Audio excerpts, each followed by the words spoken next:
सो cherish के बाल भी मैंने बचपन से ही बड़े कर रखे हैं, इसीलिए क्योंकि ये मुझे पता है इनकी केयर कैसे करनी है। सो आप भी अगर चाहते हैं चेरिश की तरह मेरी तरह बालों को ग्रो करना, सो इन टिप्स को आप जरूर आजमाइए। और अगर कुछ डाउट आता है तो नीचे कमेंट सेक्शन में जरूर बताइएगा। और गाइस, ये पांचों टिप्स के बाद में एक और बहुत ही इंपॉर्टेंट चीज है जो कि ये bonus tip. So bonus tip को आप बिल्कुल मिस मत करना। So hello everybody, welcome back to my channel Tarun की vlogs. Ladies and gentleman, boys and girls, एक बार फिर से आप सभी लोगों का वेलकम है। क्या आप भी चाहते हैं अपने बालों को लंबा रखना? क्या आपके बाल झड़ रहे हैं? क्या आप भी चाहते हैं कि आपके बाल इतने ज्यादा सिल्की और स्मूथ हो जाएं? तो इस वीडियो को एंड तक जरूर देखना। आज हम बताने वाले इस वीडियो में 5 ऐसी टिप्स जिनको जानने के बाद में आपके बाल भी इस तरह से हो सकते हैं। सो आज के वीडियो में जो भी टिप्स आपको बताने वाला हूँ, ये सारी टिप्स मैंने खुद पे आजमा रखी है, क्योंकि मैं स्कूल टाइम से मैं मेरे बालों को लंबा रखता आया हूँ। सो मुझे बहुत अच्छे से पता है कि लंबे बाल रखने के लिए क्या क्या करना पड़ता है, इसलिए 5 ऐसी टिप्स बताऊंगा आप लोगों को जिनको फॉलो करके आप अपने बालों को अच्छा और अपने बालों की हेल्थ को अच्छा रख सकते हैं। सो आज के वीडियो में आपको ये तो बताने वाला हूँ कि क्या क्या आपको करना चाहिए, लेकिन साथ ही साथ मैं ये भी बताऊंगा कि क्या नहीं करना चाहिए, क्योंकि काफी टिप्स आप ऐसे देखते हैं कि ये करना चाहिए लेकिन कोई ये नहीं बताता है कि क्या नहीं करना चाहिए। तो वो बहुत इंपॉर्टेंट होगा, तो इस वीडियो को एंड तक जरूर देखना। आज इसी बारे में पूरी बात होने वाली है। सो सबसे पहले नंबर की जो टिप है वो मैं आपको बताऊंगा इस वीडियो के एंड में, क्योंकि बहुत इंपॉर्टेंट है, वो मिस मत करना। सबसे पहले चलते हैं हम लोग टिप नंबर 2 के ऊपर। सो गाइस, सबसे ज्यादा इंपॉर्टेंट बात जो आती है बालों को वॉश करने की, हम लोग कई बार ये गलती करते थे और काफी सारे लोग ऐसे भी हैं जो बालों को या तो रेगुलरली वॉश नहीं करते हैं, प्रोडक्ट्स को जैसे यूज कर लेता है कि वो उसके बालों के लिए हानिकारक हो जाता है। तो गाइस, टिप नंबर 2 यही है कि बालों को आपको जो वॉश करना है वो आपको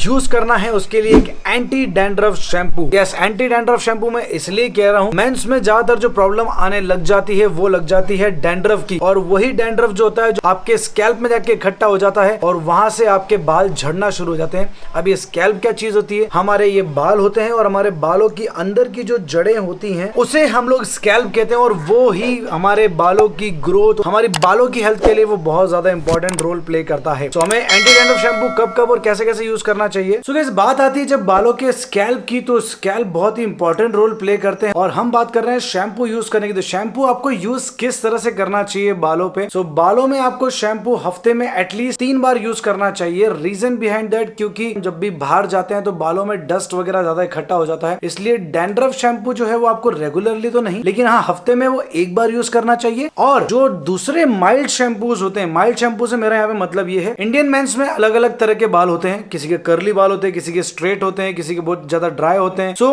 आप उस तरह के शैम्पू को यूज कर सकते हैं जो आपके बालों के लिए बेस्ट सूटेड हो। और ये कैसे मालूम चलेगा? ये उन शैम्पू पे लिखा हुआ रहता है। आप कोई भी शैम्पू अगर चूज करते हो तो उसमें आप देख सकते हैं कि आपके बालों की क्वालिटी कैसी है, क्या आपके बाल कर्ली हैं, क्या आपके बाल ड्राई रहते हैं, क्या आपके बाल स्ट्रेट हैं। सो उन बालों के हिसाब से आपको कैसा रिजल्ट चाहिए, उन तरह के शैम्पू आप यूज कर सकते हैं हफ्ते में 3 बार। लेकिन डैंड्रफ शैम्पू जो है वो आप रेगुलरली मत यूज कीजिए, उसको आपको यूज करना है हफ्ते में 1 ही बार, और वो भी आप अपने अकॉर्डिंग चूज कर सकते हैं। यहाँ मैं किसी प्रोडक्ट को पर्टिकुलर नहीं बोलूंगा। सो कैसे बात करते हैं टिप नंबर 3 की। सो टिप नंबर 3 जो है वो है hair conditioner. So guys, hair conditioner आपको किस तरह से यूज करना चाहिए? काफी लोग सोचते हैं यार हेयर कंडीशनर यूज करना चाहिए, काफी लोग सोचते हैं नहीं करना चाहिए। तो मैं आपको एग्जैक्टली बताता हूँ कि हेयर कंडीशनर यूज करना चाहिए नहीं करना चाहिए। ये डिपेंड करता है आपके बालों के ऊपर। आपके बाल अगर बहुत ज्यादा सिल्की हैं सो आप हेयर कंडीशनर ज्यादा यूज ना करें, क्योंकि हेयर कंडीशनर जो बेसिकली काम करता है वो आपके बालों को बहुत ज्यादा सॉफ्ट कर देता है, आपके बालों को स्मूथ कर देता है। और जिनके ऑलरेडी बहुत ज्यादा स्मूथ होते हैं, बहुत ज्यादा सॉफ्ट होते हैं, वो ज्यादा हेयर कंडीशनर यूज ना करें। लेकिन जिसके बाल ड्राई है, वो चाहते हैं बाल बहुत अच्छे लगे, तो वो ये यूज कर सकते हैं। हेयर कंडीशनर यूज कैसे करना चाहिए? काफी लोग ये सोचते हैं कि बस हेयर कंडीशनर को लगाया और बाल धो लेना चाहिए, वो गलत है। सो आप लोगों को जब भी आप हेयर कंडीशनर यूज करते हैं, आपको सिर्फ अपने पाम पे लेके उसे रगड़ के आपने सिर्फ बालों में लगाना है। ध्यान रखिए वो आपकी स्कैल्प में नहीं जाना चाहिए, आपके स्कैल्प में उसे नहीं लगाना। जिस तरह हम शैम्पू लगाते हैं कि हम लोग लेते हैं और ऐसे अंदर तक भी लगा देते हैं, वैसा हमको कंडीशनर को नहीं लगाना होता है। और कंडीशनर को यूज करने का सबसे इजी फॉर्मेट ये है कि उसको आप लगा के 3 से 5 मिनट के लिए एटलीस्ट आप उसे रखें बालों में, और उसके बाद में आप अपने बालों को धो सकते हैं। तभी आपको मिलता है कंडीशनर का एक्चुअल रिजल्ट, क्योंकि उससे आपके बालों में जो स्मूथनेस चाहिए होती है आपके बालों को, वो काफी अच्छे से आपको मिल जाती है। अब बात करते हैं टिप नंबर 4 की। सो टिप नंबर 4 जो है वो है नेवर यूज कॉम्ब। गाइस आपको लग रहा होगा कि यार ये क्या टिप है कि बालों में कंघा यूज हम गीले बालों पे नहीं करना चाहिए। सो गाइस बाल जब हमारे गीले होते हैं ना, तब अक्सर हम लोग गलती यही करते हैं कि जैसे हम लोग नहा के निकलते हैं, सो हम नहा के निकलने के बाद में हमारी आदत पड़ जाती है कि हम लोग बालों को फटाफट से हम लोग कंघी करने की सोचते हैं और बाल बनाने की सोचते हैं, गीले बालों को हम लोग बना लेते हैं। ये ज्यादातर लोगों की आदत होती है और पहले मैं भी ये गलती करता था टू बी ऑनेस्ट, लेकिन अब जब से मुझे मालूम चला है कि इससे बाल ज्यादा और टूटते हैं, तो मैंने ये करना बंद कर दिया है। सबसे पहले आप बालों को सुखा लें, और सुखाने में भी देखिए क्या होता है कि हम लोग जब नहा के निकलते हैं तो हम बालों को रगड़ देते हैं, बिल्कुल टॉवल से ऐसे करके रगड़ देते हैं। हमें वो रगड़ना भी नहीं चाहिए, हमें बालों को बहुत सॉफ्टली ड्राई करना चाहिए। अगर हेयर ड्रायर हो तो बहुत अच्छी बात है, आप उससे अपने बालों को ड्राई कर सकते हैं। अगर नहीं भी हो तो कोई इशू नहीं, आप अपने बालों को सॉफ्टली एकदम जैसे बच्चे को हम लोग पालते हैं ना, एकदम बच्चों के बाल को हम कैसे करते हैं बिल्कुल सॉफ्ट तरीके से, उसी तरह से हमारे बालों को भी हमें सॉफ्ट तरीके से हमें उसे सुखाना चाहिए। और गीले बालों में कंघा यूज नहीं करना चाहिए। उसका रीजन ये भी है कि जब हम गीले बालों में जब हम करते तो हमारे बाल थोड़े से जब गीले होते हैं, आपने देखा होगा हल्के से उलझे हुए रहते हैं। जब हम उसको करते हैं उससे खिंचाव आता है, तो बालों में जब खिंचाव आता है तो बाल वहां से फिर टूट जाते हैं, यानी कि हम हमारे बालों को खुद ही तोड़ते हैं और फिर हम सोचते हैं कि यार हमारे बाल झड़ रहे हैं। तो ये भी एक बहुत बड़ा कारण है कि हमें गीले बालों में कंघा यूज नहीं करना चाहिए। और अगर कंघी आप यूज करते भी हैं तो उसका एक बहुत सही तरीका ये है कि आप बालों में हल्के से उसको ले जाए, सूखने के बाद बोल रहा हूँ मैं ये। उससे होता क्या फायदा, जो आपके बाल होते हैं उसके अंदर स्कैल्प में जब आप अपने कंघे को टच करते हैं, तो टच करने के बाद में आपके सर में ब्लड सर्कुलेशन काफी अच्छा दौड़ता है, जिससे बालों की हेल्थ पे बहुत अच्छा इफेक्ट आता है। और ब्लड सर्कुलेशन हमारे बालों की हेल्थ के लिए बहुत ज्यादा अच्छा होता है। और स्कैल्प में हमें हल्का हल्का कंघा करने के लिए जिस डायरेक्शन में हमारे बाल हैं उस डायरेक्शन में ज्यादातर कंघा करना चाहिए। मान लीजिए आप हेयर स्टाइल यूं बनाना चाहते हैं तो कंघा भी आपका इसी तरह से चलना चाहिए, यूं बनाना चाहते हैं तो यूं ही रहना चाहिए। जितना ज्यादा हो सके अपने बालों की डायरेक्शन में आप उसे ले जाएं तो बालों का एक बहुत अच्छा मसाज भी हो जाता है कंघे की तरह से। कंघे का एक मेन रीजन ये भी है, अपनी सर की मसाज काफी अच्छे से हो जाती है और ब्लड सर्कुलेशन काफी अच्छे से दौड़ता है। ये थी टिप नंबर 4। अब बढ़ते हैं टिप नंबर 5 के बाद में, लेकिन टिप नंबर 1 अभी बाकी है तो इसलिए वीडियो बने रहना। टिप नंबर 1 बहुत बहुत इंपॉर्टेंट है। अब आते हैं टिप नंबर 5 पे। तो टिप नंबर 5 जो है वो ये है कि बालों में ज्यादा हेयर प्रोडक्ट यूज नहीं करने चाहिए। आप लोग ज्यादा सोचते हैं यार कि बालों में बहुत ज्यादा हेयर प्रोडक्ट यूज करने से बाल बहुत अच्छे हो जाते हैं। अभी जैसे ही जब से सोशल मीडिया पे ज्यादा टिकटॉक और इस तरह की चीजें चलने लग गई, बॉयज में ज्यादातर कलर करवाने का फैशन और बालों में प्रोडक्ट्स अलग अलग तरीके की यूज करने का फैशन ज्यादा चल गया है, और इस कारण से लोग अपने बालों का सत्यानाश कर रहे हैं और उनके बाल इस उम्र में ही, कम उम्र में ही लोगों के बाल झड़ने ज्यादा लग गए हैं। सो बालों में हेयर प्रोडक्ट यूज करना भी चाहिए और नहीं भी करना चाहिए। मैं आपको बताऊंगा क्यों और कब करना चाहिए। तो बालों में हेयर प्रोडक्ट की अगर बात करो तो लोग सबसे ज्यादा करते हैं कलर। सो गाइस कलर अगर आप करते तो कोशिश करें कि वो बालों की स्कैल्प में ना हो कलर, जितना ज्यादा हो सके आप अवॉइड करें। जो आपका प्रोडक्ट है वो बालों की स्कैल्प में नहीं जाना चाहिए। अगर यहाँ तक है तो वो ओके फाइन है, लेकिन उसमें भी आप कोशिश करें कि वो क्वालिटी प्रोडक्ट हो, और क्वालिटी प्रोडक्ट के साथ साथ में वो नो अमोनिया वाला होगा तो ज्यादा बेटर है, ताकि कोई भी केमिकल आपके बालों के अंदर जड़ों में ना जाए और आपके बालों की जो स्ट्रेंथ है उसको वो खराब ना करे। एक है हेयर कलर, वो सबसे ज्यादा यूज करते हैं लोग, वो डायरेक्ट स्कैल्प में यूज नहीं करना है। दूसरी अगर बात करूं तो हेयर वैक्स हम लोग काफी ज्यादा यूज करते हैं। जैसे ही घर से बाहर निकले तो हेयर वैक्स लगाया और पार्टी वार्टी में गए, बाल बाल अपने सेट कर लिए। लेकिन गाइस अगर आप हेयर वैक्स लगा के अगर आप पार्टीज में जाते हैं और उसके बाद में आके वापस आके सो जाते हैं तो वो आपके बालों में बहुत ज्यादा नुकसान दे सकता है। तो हेयर वैक्स ऐसे कोई भी अगर प्रोडक्ट्स आप बालों में लगाते हैं तो आप उन्हें आके इमीडिएट धो लीजिए। ज्यादा देर मत लगाइए, ज्यादा देर तक लगा के मत रखिए उनको, क्योंकि वो लगा के रखने से भी आपके बालों का नुकसान होता है, क्योंकि वो सिर्फ स्टाइलिंग के लिए होते हैं, फॉर पर्टिकुलर किसी इवेंट के लिए, किसी पर्टिकुलर रीजन के लिए बनाए हुए होते हैं कि आपने स्टाइलिंग किया, आपका काम हुआ एंड झट से आप बालों को वॉश कर लो। लेकिन कुछ लोग उसको लगा के रख देते हैं, बाल अच्छे लग रहे हैं ना, चलो नेक्स्ट डे भी लगा के रखते हैं इसको। ये डेली लगाने वाले प्रोडक्ट्स नहीं है, इनको बोलते हैं हम लोग हैवी हेयर प्रोडक्ट। तो ये डेली नहीं लगाने चाहिए आपको, कभी कभी ऐसे हैवी प्रोडक्ट्स आपको मैं रिकमेंड करूंगा महीने में 1 या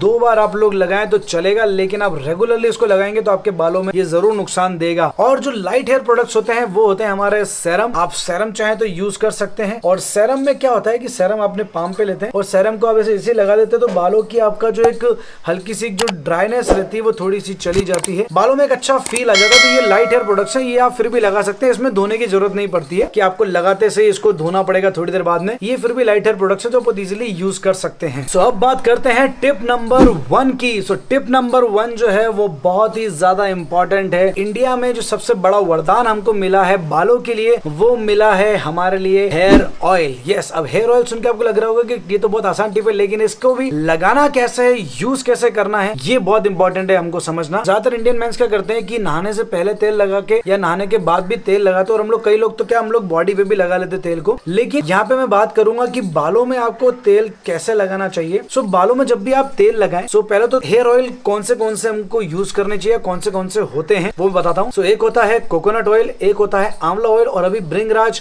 और देखा जाए तो ऑनियन हेयर ऑयल, ये भी ज्यादा अभी चल गए मार्केट में। ये डिपेंड करता है आपके बालों को कौन सा सूट करता है। आप चाहें तो इन सबको भी लगा सकते हैं, इन सबको मिक्स कर सकते हैं। इसको मैं अगर एक एग्जांपल के थ्रू बताऊं तो इसका एग्जांपल ये है कि हम जो खाना खाते हैं तो खाने में हमको अलग अलग तरीके के न्यूट्रिशन चाहिए होते हैं, अलग अलग तरह की हम लोग सब्जियां खाते हैं। सो ये भी अलग अलग तरीके की सब्जियां ही एक तरह से हमारे बालों के लिए, जो हमारे बालों में कोकोनट भी होना चाहिए, हमारे बालों में आंवला भी होना चाहिए, हमारे भृंगराज होना चाहिए, ऑनियन होना चाहिए। सो इससे हमारे बालों की हेल्थ अच्छी होती है और हमारे स्कैल्प की हेल्थ बहुत ज्यादा अच्छी हो जाती है, क्योंकि हमारे स्कैल्प जो है वो बहुत ज्यादा इंपॉर्टेंट रोल प्ले करते हैं हमारे बालों को ग्रो करने में और हमारे बालों की स्ट्रेंथ को बनाए रखने में। जब भी हेयर ऑयल में से कोई भी हेयर ऑयल जब भी यूज करते हैं, तो आपको यूज कैसे करना है वो सबसे ज्यादा इंपॉर्टेंट तरीका होता है। जब भी आप यूज करें तो कोशिश करें कि हल्का सा उसे गर्म कर लें, और गर्म करने के बाद में, और इतना ज्यादा एक्स्ट्रा भी गर्म न कर ले कि अपनी स्किन जला लें, अपनी स्कैल्प को जला लें। तो आपको गर्म करना है इसे इतना ही जितना आप सहन कर सके, हल्का कुनकुना जिसे हम कहते हैं, इतना आप गर्म कर लें इसको। और गर्म करने के बाद में आप जब बालों में इसे लगाते हैं, बालों में आप जब भी ऑयल लगवाते हैं तो कोशिश करें अपनी स्कैल्प के अंदर तक उसे जाने दें। कुछ लोग क्या करते हैं, खाली हाथ में लिया, ऐसे लिया और ऐसे करके रगड़ लिया और निकल गए। वो इतना ज्यादा इफेक्टिव तरीका नहीं है। इफेक्टिव तरीका ये है कि आप अपने स्कैल्प में उस ऑयल को जाने दें, क्योंकि जब वो स्कैल्प के अंदर जाएगा सो वो